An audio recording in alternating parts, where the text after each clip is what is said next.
Well, we got a little bit of precipitation here in the eastern Sierra, but these dry times are tough and going to get tougher. Sierra Way Media's Rob Gill checked in with the Mammoth Community Water District. The Mammoth Community Water District is committed to carefully and effectively managing and maintaining our local water resources. The district provides water and wastewater services to meet the health and safety needs of the community. All work is conducted in a safe, financially sound, and high-quality manner. We are committed to our customers and the environment in which we live. The Mammoth Community Water District provides water service to the entire town of Mammoth Lakes and wastewater service to the cabins in the Lakes Basin.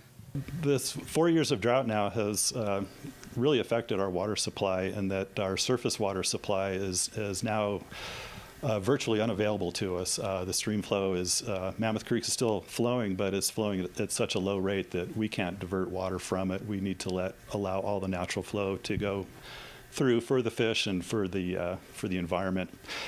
So we're dependent on groundwater. We have our 9 groundwater wells, and after 4 years of drought, our wells still sustain us, but as time goes on, they obviously are declining and they are not being replenished. We have one well that we're not generally using at this time because the level has decreased.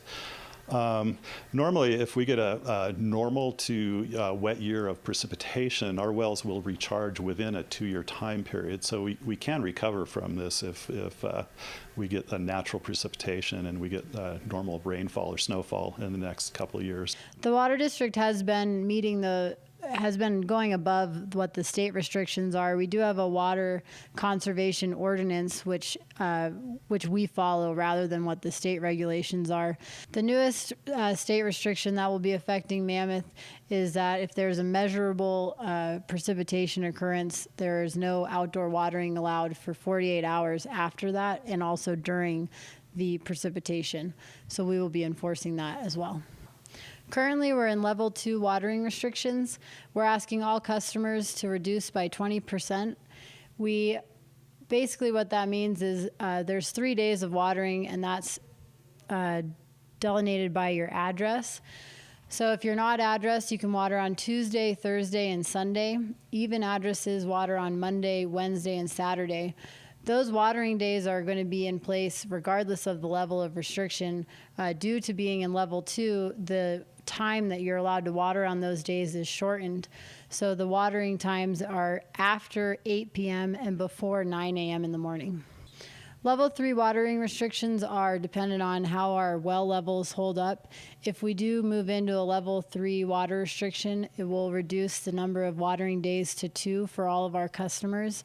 So if you're not addressed, you would only be permitted to water on Thursday and Sunday, and even addresses would only be permitted to water on Wednesday and Saturday. Along with the level 2 restrictions, there's no hosing down of hard surfaces with a hose. You also are required to fix leaks within 3 days of being notified from the water district. There's actually a whole list of restrictions that are available on the website. We have no plan to enforce a rationing based on the number of people that live in a household. As I mentioned, we're just asking for a 20% reduction from all of our customers. We do currently have some irrigation customers that have a dedicated meter for their irrigation, and based on their landscaped area, we allot a certain amount of water to those customers. The golf courses, the parks, and the schools have all been asked to submit a conservation plan, in which they must detail how they plan to meet their 20% reduction. The Sierra Star Golf Course is on reclaimed water, but they also do use some raw water, so that's untreated water, but it's coming from one of our wells. So they still are submitting a plan detailing how they're going to reduce by 10%, and then the rest of the customers will submit a plan saying how they will reduce by 20%. Our wells seem to sustain us pretty well with our to meet the needs of the community. We get hard pressed in the middle of summer when irrigation season is going on, and there's a lot of people watering their lawns and landscaping.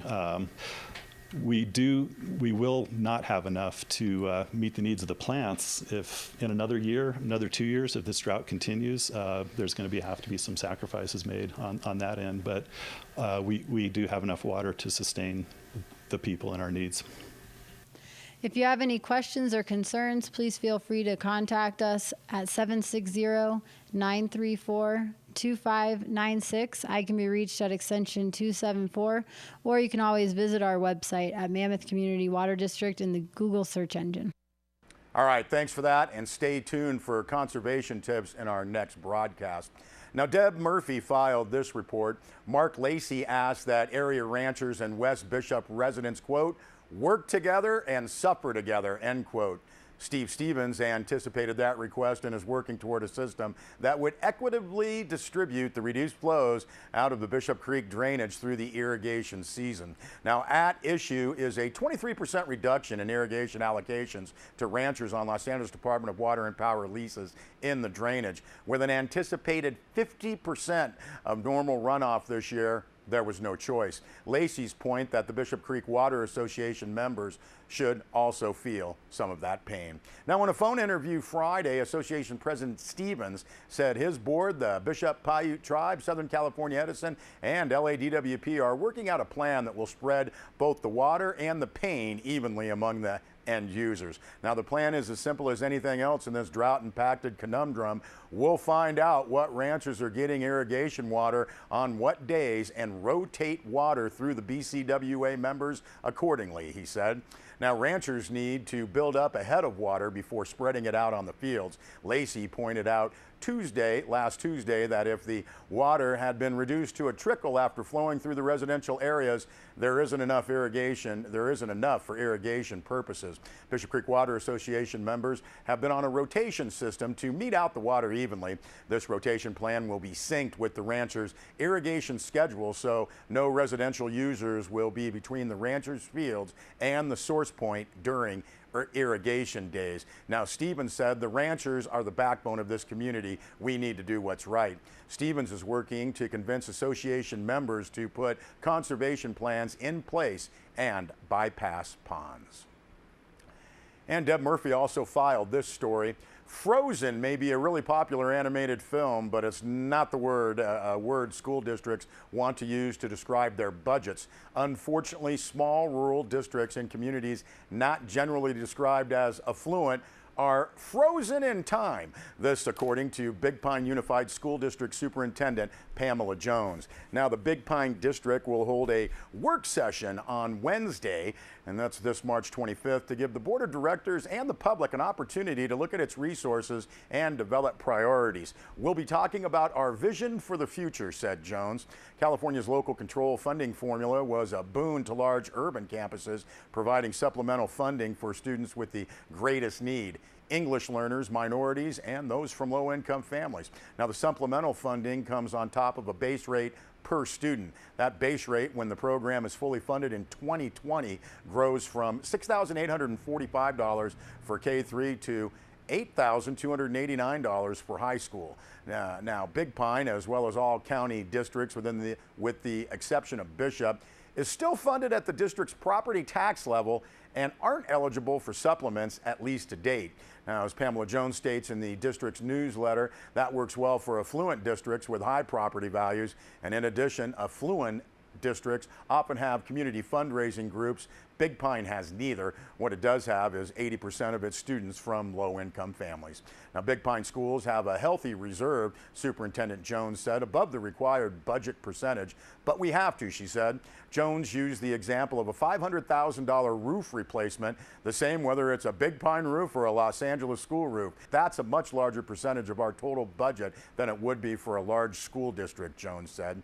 Now, the district will be looking at some income losses as well. Quality Investment Education Act funding of $120,000 ends next school year. Funding for the school's career education program will take a 20% annual loss over the next 5 years. Without its school, Big Pine will look like a bedroom community. The school keeps the community vibrant, said Superintendent Jones. Now, that meeting coming up on Wednesday is open to public input, and it does start at 6 p.m. More on this story on SierraWave.net. We'll be back with a weather report.